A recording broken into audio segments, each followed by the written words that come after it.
Spare. Hello, I'm H.G. Tudor, continuing my analysis of Spare, and to help us understand more about the mindset of Prince Harry as a victim of the narcissistic behaviour of his narcissist wife, and also the interactions that he has with other narcissists in the royal family. You'll recall from the first video that we had been treated to the almost poetic reflections of Prince Harry, which are clearly the work of the ghostwriter, as he is in the royal burial ground, awaiting the appearance of his father and his brother.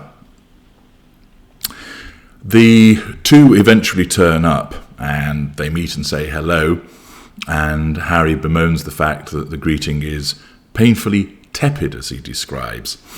And then they all set off walking together, and immediately his mind goes to remembering his mother's funeral, and he talks about how they mention the weather, because after all they are British, and therefore that would be the case. And then they chatted about the funeral that had just taken place, of course, Prince Philip's funeral, and how it had been planned by him down to the tiniest of details. Harry bemoans the fact that they just were engaging in small talk, talking about the weather, talking about the funeral, and he wanted to get onto something much bigger. And he was wondering why it was taking so long to get there. He also queried why his father and brother looked so calm. And it's interesting because at one part it states, I looked around, we'd covered a fair bit of terrain, and we're now smack in the middle of the royal burial ground, more up to our ankles in bodies than Prince Hamlet, which is a rather strange thing to throw in there and doesn't strike me as something which is actually thought about at the time. Harry then reminisces about when he was asked where he would want to be buried, and he mentions the various options and how he'd selected the gardens because it seemed peaceful. And then he explains that Prince Charles enters into sort of a bit of a lecture about various people that are buried there. It would appear the narcissistic monologue.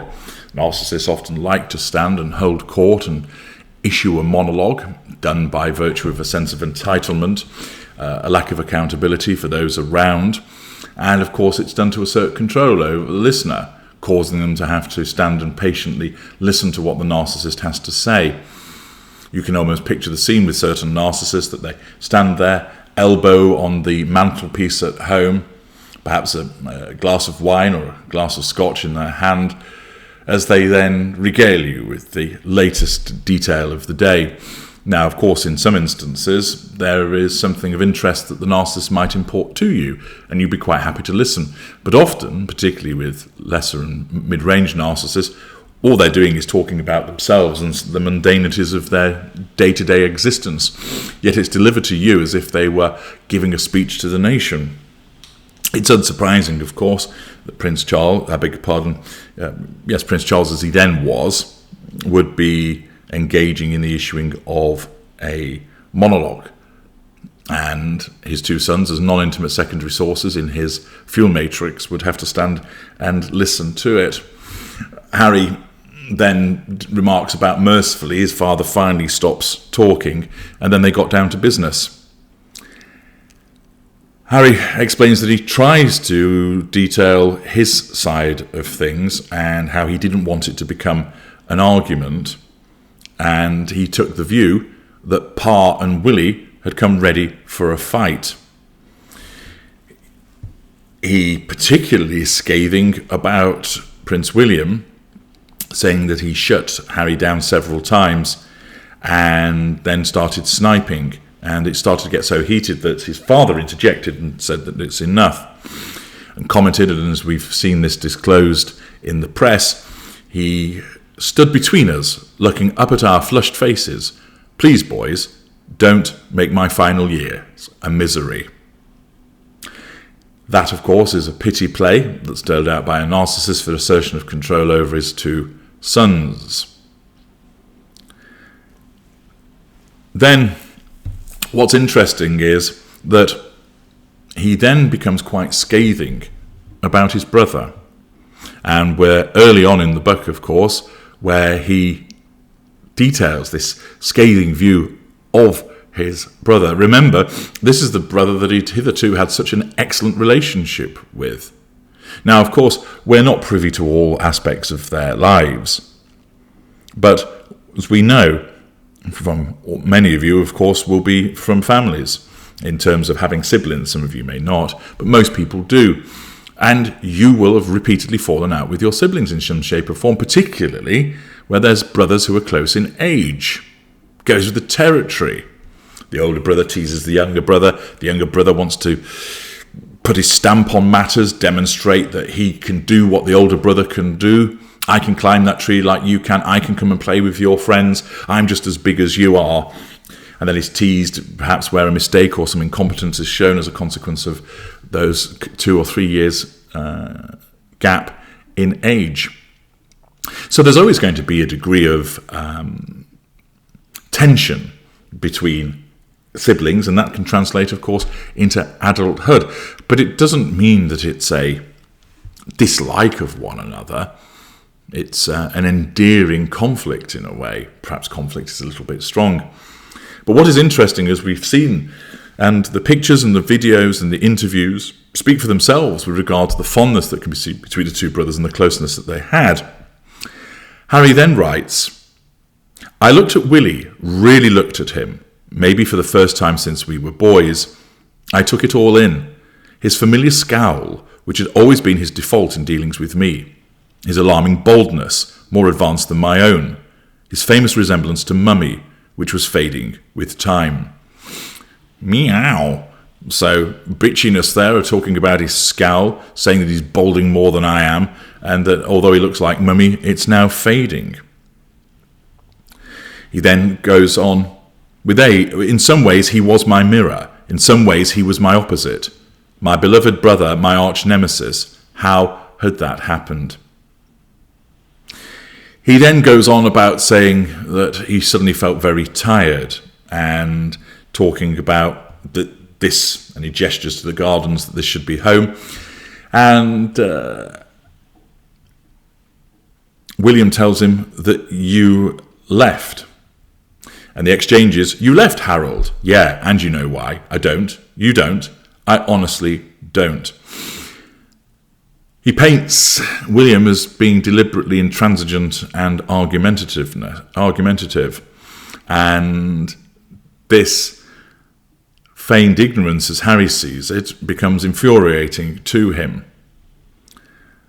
And he tries to press William to explain why he does know, but William isn't professing any knowledge of what caused them to leave. And again, what's interesting, of course, here is that rather than think to himself, hang on a second, he doesn't know, and he looks to his father, who also gives him an expression of, I don't know either, rather than Harry think to himself, well, hang on, two people are saying they don't know. Excuse me.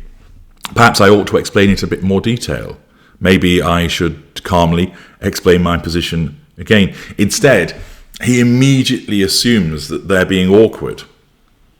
And one can imagine that the way that it's being done, remember, this is Harry who is nervous about talking to people, that he's apprehensive. So you can well imagine that when it comes to talking about substantial matters, he doesn't actually get to the point, but sort of goes around and round and talks in ums and ahs.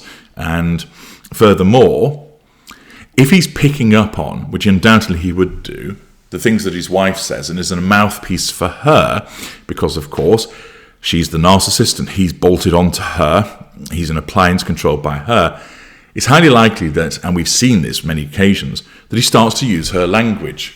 And she talks in word salads. So if he starts using her sort of Californianese, but also the word salads that she utilizes as a narcissist, it isn't too difficult to imagine people going, what the fuck is he talking about? And that people don't actually understand what he's making reference to.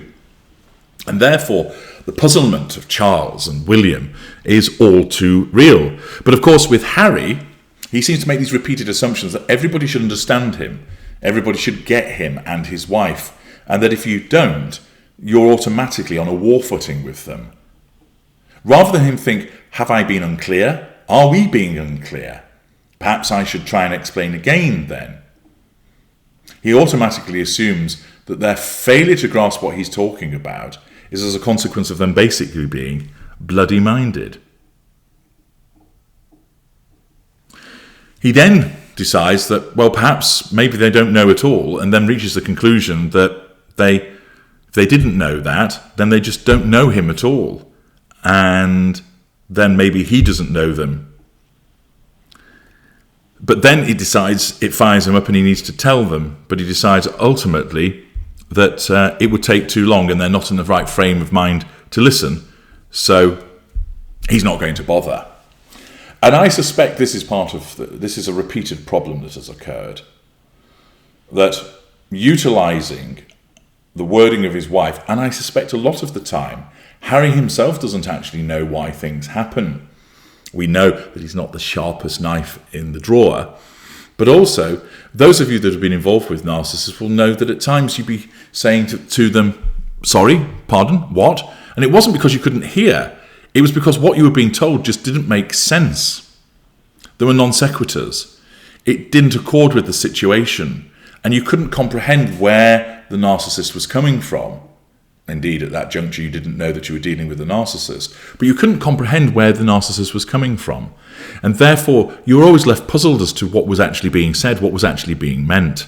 And the result of that was you never really understood the position of the narcissist. And of course, that position shifted from moment to moment. It wasn't fixed, as is the way that the narcissist behaves. So you could well imagine that Harry, beholden to his wife, in her grip, is told various things about, you should do this, we need to do this, you need to tell them this. And he's not fully sure what it is he should be saying. But if he sort of tries to tease that from her, she will of course get irritated with him, spank the old pick pods, taser them, and therefore he thinks, right, I better go and do the best that I can. And then he wanders off to try and talk to other members of the family, and they're all thinking, what are you blathering on about? Because if he doesn't understand her message, how can he convey it accurately? That is common in the dynamic with a narcissist. So I suspect a lot of the miscommunication arose from Harry not actually understanding it himself, not being particularly articulate when he was trying to explain it. And also, if he does experience this anxiety that he's spoken about, he probably was quite hesitant in the way that he was trying to frame it as well. And here, he just chickens out. There's an opportunity for him to have the discussion with his father and his brother. And when they first start to show resistance to what he's saying, he immediately backs down. We will analyse more of Spare in the next video. Join me there.